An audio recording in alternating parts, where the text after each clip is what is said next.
have you visited the house itself? Anyone before? Okay. As you probably were told outside, unfortunately, due to current constraints, we can't go inside the house. But it is original, built in 1755. About 90% original inside and out.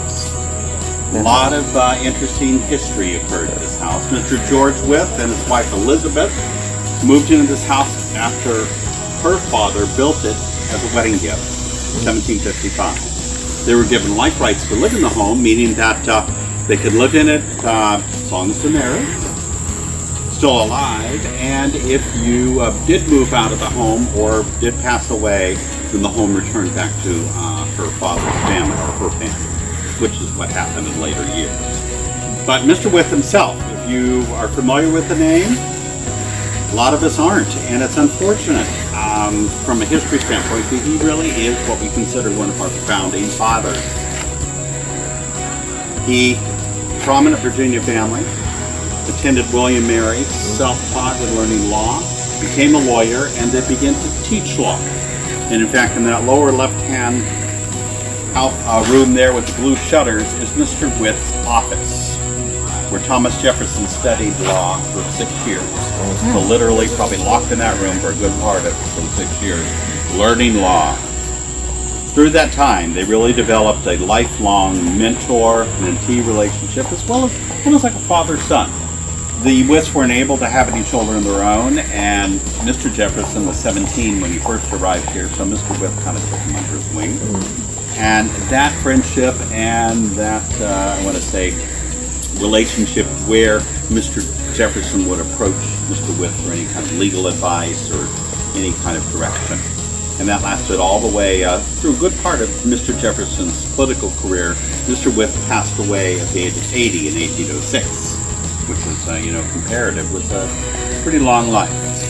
But he left an amazing legacy. Of course, teaching law, but then also very involved with local politics. He was the mayor here in town a couple times, but importantly too, he was a member of the Continental Congress, who met a few times up in Philadelphia. So on that hot, steamy upstairs room in Philadelphia in July, he was one of the individuals that was able to sign the Declaration of Independence, representing Virginia. So if you can't sleep tonight or during the day, you need a break, Google the Declaration of Independence. Normally, if you're in the house, I show you a declaration and you're able to see Mr. Wythe's signature. It's the most legible, kind of in the middle, right a couple groups after John Hancock. But anyway, so with that too, involved, he became he was really well respected in terms of his knowledge. He was a continual learner. In fact, when he passed away, he was learning Hebrew from a rabbi. He was always learning. And he made sure his students were as well. Loved science, natural history. So we're pretty certain that more than likely kind of lit that flame with Thomas Jefferson for his enjoyment and interest in science and inventions, because Mr. Wythe kind of did the same thing. So, and if you ever have a chance or have you visited Monticello, you can see, those inventions, as well as the library there. Most of those books were willed to him from Mr. Wythe. So, he was also, and then I'll let you go in just a minute, but he was also very good friends with George Washington. So when he was in town, yes, he stayed at a tavern, but he regularly enjoyed a good meal. They had quite the gift of hospitality.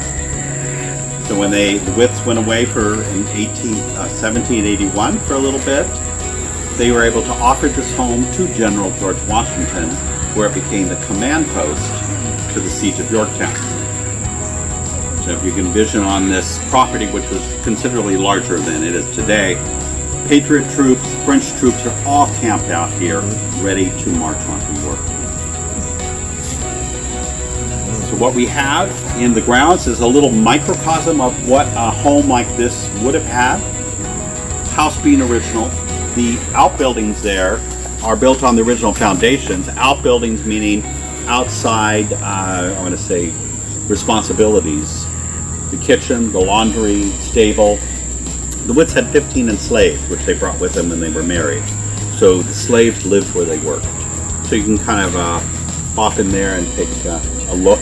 Our coopers, which we've set up in one of the buildings, which was a storehouse, they are a trade and they're making buckets and barrels. That's kind of interesting to see.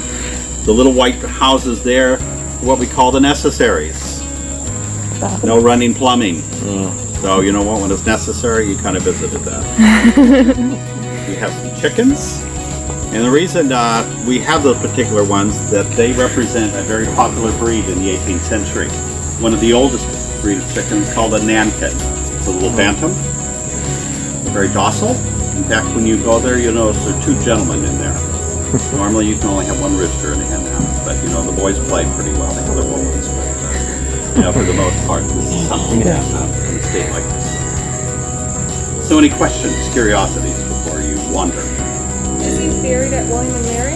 I'm sorry? Is he buried at William and Mary? No, he left here in 1791, 4 years after his wife passed away, became a prominent judge in Richmond, and that's where he is buried at the St. John's Lutheran Church.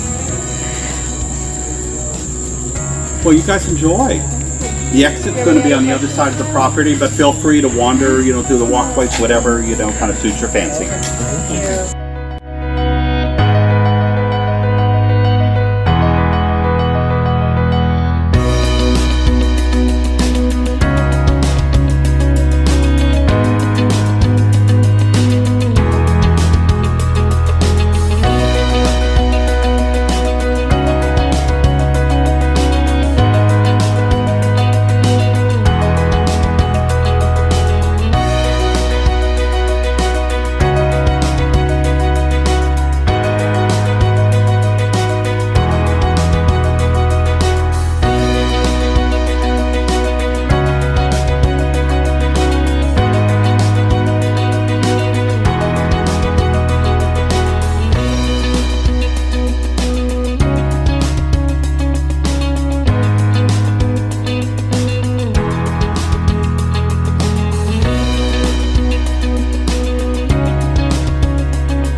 Water part of the container until they're snug. So that includes household items like buckets and tubs and churns. Those are going to be familiar parts of daily life for everybody in the 18th century. And then we also manufacture casks or barrel-shaped containers. In one size or another, they're used traditionally by businesses as the bulk shipping containers for pretty much everything you care to think of.